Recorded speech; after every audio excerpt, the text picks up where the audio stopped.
I am the फेटेड villain chapter 313। तो हम previous episode से ही कंटिन्यू करते हैं। जब दाओ चाइल्ड लोनी फे ने अपनी उंगली सीधा सुचिंगा की तरफ उठाई, उसके होंठों पर एक हल्की सी मजाक उड़ाता हुआ मुस्कान था। उसने ठंडे लहजे में कहा, उस नहीं पता कि सुचिंगा ने इतनी शक्तिशाली डिमोनिक आर्ट कैसे सीखी, लेकिन क्या अब तक भी उसे समझ नहीं आया कि वो हमेशा से किसी और के लिए ब्लेम उठाती आ रही है। ये बात सुनते ही सुचिंगा की आंखें थोड़ी सी सिकुड़ गईं, उसके चेहरे पर हल्की सी नाराजगी उभर आई, लेकिन लोनी फे रुकने वाला नहीं था। वो तंज करते हुए बोला, अगर डिमोनिक लाइनेज के हर सक्सेसर उसकी तरह बेवकूफ होते तो ये विरासत कब का खत्म हो चुकी होती और बस ये ही आखिरी हद थी। उसकी बातों से तंग आकर अगले ही पल सुचिंगा अपनी जगह से गायब हो गई और सीधा उसके पीछे प्रकट हुई। बिना देरी किए उसने अपना जोरदार मुक्का आगे बढ़ाया और गुस्से में चिल्ला उठी, चुप हो जाओ। लेकिन लोनी फे के चेहरे पर सिर्फ एक हल्की सी मुस्कान थी। अगला ही पल उसके शरीर से एक भयंकर ऊर्जा फूटी, दोनों की ताकतें टकराईं और जोरदार धमाके के साथ हवा का झटका चारों तरफ फैल गया। जब धूल बह थी, लोनी फे बिल्कुल ठीक खड़ा था। उसके आसपास एक चमकता हुआ बैरियर था जिसने सुचिंगा का अचानक हमला आसानी से रोक लिया था। वो धीरे से हंस पड़ा। उसने कहा, सिर्फ कुछ महीनों में सुचिंगा काफी इंप्रूव हुई है। लेकिन उसकी आवाज तुरंत ठंडी हो गई। ज्यादा से ज्यादा उसने सिर्फ उस डिमोनिक कल्टीवेशन टेक्निक का सहारा लेकर मुश्किल से ग्रेट सेक्रेट रेल में कदम रखा है। फिर वो नफरत भरी नजर से बोला, क्या वो सच में दाओ चाइल्ड पर हमला करना चाहती है? उसके हिसाब से ये सीधा मौत को बुलाने जैसा है। ये सब सुनकर सुचिंगा के भाव और ज्यादा तन गए।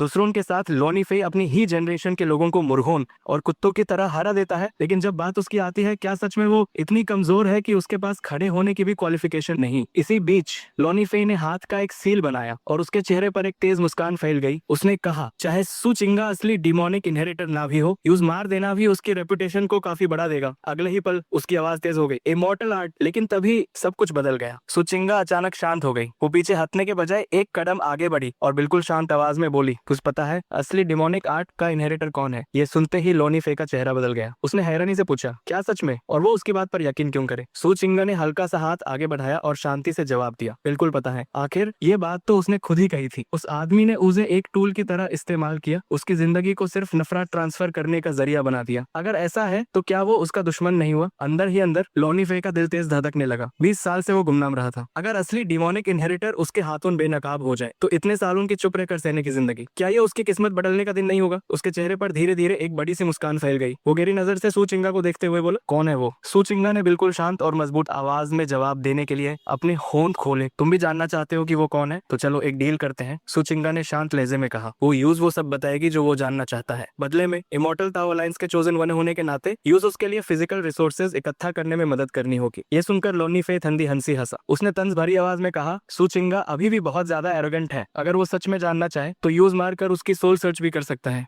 किसी डील की जरूरत नहीं है। लेकिन सुचिंगा के चेहरे पर सिर्फ एक हल्की सी मुस्कान थी। उसने शांति से जवाब दिया, अगर वो यहाँ आने की हिम्मत कर चुकी है तो इसका मतलब है कि यूज इस बात की जरा भी चिंता नहीं कि लोनी फे यूज मार सकता है या नहीं। फिर वो थोड़ी देर रुकर आगे बोली, अगर ये भी काफी नहीं है तो वो एक और शॉट जोड़ सकती है। उसने सीधा उसकी आंखों में देखते हुए कहा, वो यूज इमॉर्टल डिवाउरिंग डिमोनिक आर्ट्स के बारे में भी बता सकती है। ये नाम सुनते ही लोनी फे जग गया। उसकी आंखें हैरानी से फैल गईं। उसके होंठों से धीरे से शब्द निकले, इमॉर्टल डिवाउरिंग डिमोनिक आर्ट्स। चारों तरफ सन्नाटा छा गया, लेकिन उसके मन के अंदर तूफान उठ रहा था। अगर वो इस बेमिसाल डिमोनिक आर्ट को हासिल कर ले तो फिर यिलंग तियन या वंग वुशोंग जैसे लोग, ये सब सिर्फ आम प्रोडिजीज बनकर रह जाएंगे। चाहे सिक्स्थ क्राउन किंग हो, लिटिल वॉर इमॉर्टल हो, या फिर वंग जिजिन। अगर वो सब उसके सामने खड़े भी हो जाएं तो उन्हें झुककर यूज फादर कहना पड़ेगा। उसकी सांसें तेज होने लगी। शायद वो गुचांग का मुकाबला भी कर सके और मुमकिन है एक दिन उसके बराबर भी पहुंच जाए। सुचिंगा ने मौका देखकर बात को और आगे बढ़ाया। उसने हल्का सा हाथ फैलाते हुए कहा, अपर रेल्म के सभी फैक्शंस और डाउ लिनेजेस ये दावा करते हैं कि वो डिमोनिक आर्ट के इनहेरिटर से नफरत करते हैं। लेकिन अगर उन्हें सच में इमॉर्टल डिवाउरिंग डिमोनिक आर्ट की कल्टीवेशन मेथड मिलने का मौका दिया जाए तो क्या वो इसे लेना नहीं चाहेंगे? उसकी आवाज धीमी थी लेकिन हर शब्द भारी था। अच्छे से सोच लो, मैं उन लोगों के साथ कोऑपरेट करने को तैयार हूँ जो मेरे साथ चलना चाहते हैं। इससे पहले कि वो बात पूरी करती, लोनी फे ने तुरंत बीच में कहा, मैं तैयार हूँ। सुचिंगा के होंठों पर एक हल्की सी मुस्कान उभर आई। अंदर ही अंदर उसने सोचा, तुमने मुझे बेवकूफ कहा था। जब तुम्हें असली डिमोनिक इनहेरिटर की सच्चाई पता चलेगी तब पता चलेगा असल बेवकूफ कौन है। उसने अपना हाथ उठाया और टेक्निक का एक हिस्सा उसकी तरफ ट्रांसमिट कर दिया। ये फॉरबिडन डिमोनिक आर्ट्स का पहला हिस्सा है। मैं इसे अभी तुम्हें दे सकती हूँ, बाकी का दूसरा हिस्सा वक्त आने पर दिया जाएगा। टेक्निक लेने से बिल्कुल पहले लोनी फे ने उसे तीखी नजर से देखा और पूछा, तो असली डिमोनिक आर्ट्स का सक्सेसर कौन है? ये सवाल सुनकर सुचिंगा ने हल्का सा भाव सिकोदा और शांत लेकिन ठीक ठाक भारी लहजे में बोली, तुम्हारी भूख थोड़ी ज्यादा बढ़ रही है। आज जो कल्टीवेशन मेथड का आधा हिस्सा दिया जा रहा है वो ही काफी ज्यादा है। सुचिंगा की नजर तेज हो गई। उसने ठंडे लहजे में कहा, जहाँ तक असली इनहेरिटर का सवाल है, क्या यूज पहले लोनी फे की सिंसियरिटी नहीं देखनी चाहिए? लोनी फे ने नजर थोड़ी सी हताली, जैसे मन ही मन कुछ तोल रहा हो। कुछ देर की खामोशी के बाद उसने एक ज्यादा टोकन निकाला और उसकी तरफ भेज दिया। उसने शांत आवाज में बताया, ब्लू इमॉर्टल स्टार डोमेन के ईस्ट में 100 वर्ल्ड्स बैटलफील्ड स्थित है। हर दिन अलग अलग जगहों के यंग प्रोडिजीज वहाँ लड़ने के लिए जाते हैं। फिर उसने आगे कहा, टाउन बाउंड्री सिटी के थ्रू एंट्री लेनी होगी। इस टोकन के साथ वो आसानी से अंदर जा सकती है। सुचिंगा ने टोकन ले लिया और यूज देखते हुए अंदर ही अंदर सोचने लगी। अगली बार जब वो गुचोंग से मिले उससे पहले उस कम से कम ग्रेट सेंट रेल्म की दहलीज पार करनी होगी। सिर्फ तभी वो उसके सामने खड़े होकर उसे सीधा सवाल कर पाएगी। सीन यहीं से शिफ्ट होता है। स्प्रिंग टाइम जैस्पर पेविलियन के हेडक्वार्टर्स में लियाना के पिता ने अचानक खून उगल दिया। उनकी आंखों में बैंगनी रोशनी चमक रही थी। लियाना और उनके पिता के शिष्य तुरंत उन्हें संभलने के लिए आगे बढ़े। दोनों ने चिंता भरी आवाज में पूछा कि क्या वो ठीक है। होंतुन के कोने से खून बहते हुए उन्होंने मुश्किल से बोलना शुरू किया। उन्होंने कहा, इमॉर्टल पाथ का प्रकाश होना एक वृक्ष से जुड़ा है। जब ताओ फ्रूट पक जाएगा और स्वर्ग और पृथ्वी के नियम पूरी तरह एक संतुलन में आ जाएंगे, तब इमॉर्टल पाथ अपने आप प्रकट हो जाएगा। उनके सामने गुचोंग शांत बैठा था। उसने आराम से अपनी गर्म चाय उठाई और एक घुंट ली। उसने मन ही मन सोचा, ये एपिक ट्री के एपिक ताओ फ्रूट की बात हो रही है। फिलहाल एपिक ताओ फ्रूट अभी पूरी तरह से पक्का नहीं है, इसलिए इमॉर्टल पाथ का मामला अभी के लिए साइड में रखा जा सकता है। सबसे पहले जिस चीज से निपटना जरूरी है वो है दो ऑर्गेनाइजेशंस, नरका और बुधा। अगर इन्हें नहीं रोका गया तो ये उसके आने वाले प्लान्स में दखल देंगे। उसने कप नीचे रखा और ठंडी नजर से उनकी तरफ देखा। एक और काम है जिसमें यूजे उनकी मदद चाहिए। ये सुनकर लियाना का सब्र टूट गया। उसने गुस्से में कहा, उनके पिता ऑलरेडी इतना बड़ा बैकलैश झेल चुके हैं और फिर भी वो उनसे डिडक्शन जारी रखने को कह रहा है। ये हद से ज्यादा हो रहा है। लेकिन बुचुंग बिल्कुल प्रभावित नहीं हुआ। उसने सिर्फ अपनी नजर उनके पिता के शिष्य की तरफ मोड़ दी। शांत लहजे में उसने कहा, उसने कब कहा कि वो उनके पिता को ही कंटिन्यू करने को बोलेगा। यह सुनकर शिष्य हैरान रह गया। उसने उलझन में खुद की तरफ इशारा किया। अगले पल वो हवा में पद्मसन की स्थिति में बैठ गया। उसके आसपास स्पिरिचुअल लाइट चमकने लगी और वो नराका और बुद्धा के छिपे हुए स्थानों का पता लगाने के लिए डिडक्शन करने लगा। अनकही हिसाब किताब जैसे अदृश्य धागों की तरह उसके चारों तरफ चलने लगे। लियाना गुचोंग के पास खड़ी थी। उसने चिंता भरी नजर से अपने पिता के शिष्य की तरफ देखा। उसने धीरे से पूछा, क्या नराका और बुद्धा के हाइडआउट्स का पता लगाना इतना मुश्किल है? कई घंटे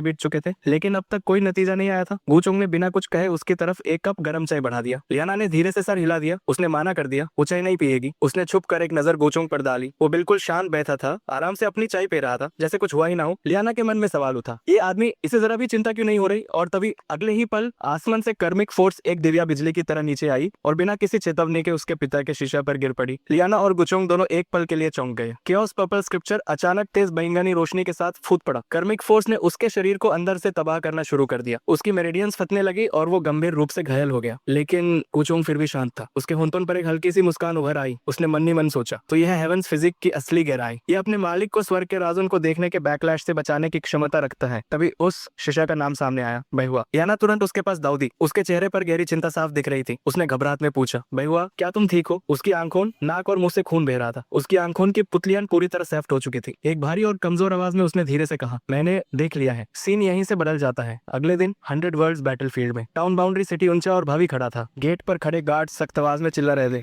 सब लाइन में खड़े हो जाओ। जो कोई उड़ने की कोशिश करेगा या भागने की कोशिश करेगा उस तुरंत नष्ट कर दिया जाएगा। एक और गार्ड ने सामने फैली विशाल नगरी की तरफ इशारा करते हुए कहा, ये 100 वर्ल्ड्स वॉर की पहली सिटी है। ये तो हमारे हेवनली पेविलियन से भी ज्यादा भव्य है। अपर रेल्म के आम प्रोडिजीज नीचे से आने वालों को तुच्छ नजर से देख रहे थे। एक महिला कल्टिवेटर ने तंज करते हुए कहा, ये नीचे दुनिया के लोग शायद पहली बार अपनी जिंदगी में अपर रेल्म आए हैं। पास बैठा एक पुरुष कल्टिवेटर हंस पड़ा। उसने कहा, ये सब बेकार लग रहे हैं। इनकी कल्टिवेशन इतनी कमजोर है कि 100 वर्ल्ड्स बैटलफील्ड में घुसना मतलब सीधी मौत है। उनके बीच खड़ा एक और व्यक्ति ठंडी आवाज में बोला, कुछ टैलेंटेड लोग चुन लेना ठीक है, और जिन लोगों की फिजिक अच्छी हो उन्हें वापस भेजकर फर्नेस की तरह इस्तेमाल किया जा सकता है। बैटलफील्ड के एंट्रेंस पर ग्रीन फ्लड एंशिएंट वर्ल्ड के रेनबो मिस्टिक सेक्ट का ग्रुप खड़ा था। उनका नेतृत्व कर रहा था लूमिंग। उसके पास ही खड़ी थी सेक्ट मास्टर की बेटी श्वेइन। श्वेइन थोड़ा पास आई और धीमी आवाज में पूछा, क्या इस बार हमारा गोल असेंशन ताओ ऑर्डर हासिल करना है या फिर 100 वर्ल्ड्स बैटलफील्ड के अंदर रेल्म फॉर्चून एनर्जी को अपने कब्जे में लेना? उसकी आवाज में सावधानी साफ महसूस हो रही थी। लूमिंग, मेरे पिता ने हमें पहले ही निर्देश दे दिए हैं। फिलहाल सबसे जरूरी बात यह है कि कोई भी जानकारी बाहर लीक ना हो। ये सुनकर लूमिंग ने हल्का सा भाव सिकोड़ा और सोच में डूब गया। उसने मन ही मन सोचा, असेंशन ताओ टोकन का मतलब है अपर रेल्म के किसी सेक्ट में शामिल होने का अधिकार, लेकिन रेल्म फॉर्चून एनर्जी, ये तो हमारे अपने वर्ल्ड के एवोल्यूशन, उसके उदय और पतन से जुड़ा हुआ है। उसकी नजर तेज हो गई। इसका मतलब साफ है, सेक्ट मास्टर सिर्फ असेंशन ताओ टोकन के लिए कम्पीट करने नहीं भेज रहे। इस बार उनका असली लक्ष्य है रेल्म फॉर्चून एनर्जी को भी हासिल करना। इस बीच सिटी गेट पर गार्ड सख्ती से इंस्पेक्शन जारी रखे हुए थे। उनकी तेज आवाज गूंज रही थी, जो भी शहर में प्रवेश करेगा, चाहे लोअर रेल्म से हो या किसी दूर जगह से, सबको लाइन में खड़े होकर जांच करानी होगी। जब एक युवा महिला आगे बढ़ी तो अचानक एक गार्ड ने हट पार कर दी। वो पीछे से उससे पकड़ लिया। महिला शर्म और अपमान से चीख उठी। उसका चेहरा लाल हो गया। दांतों को कसकर वो चुप रही,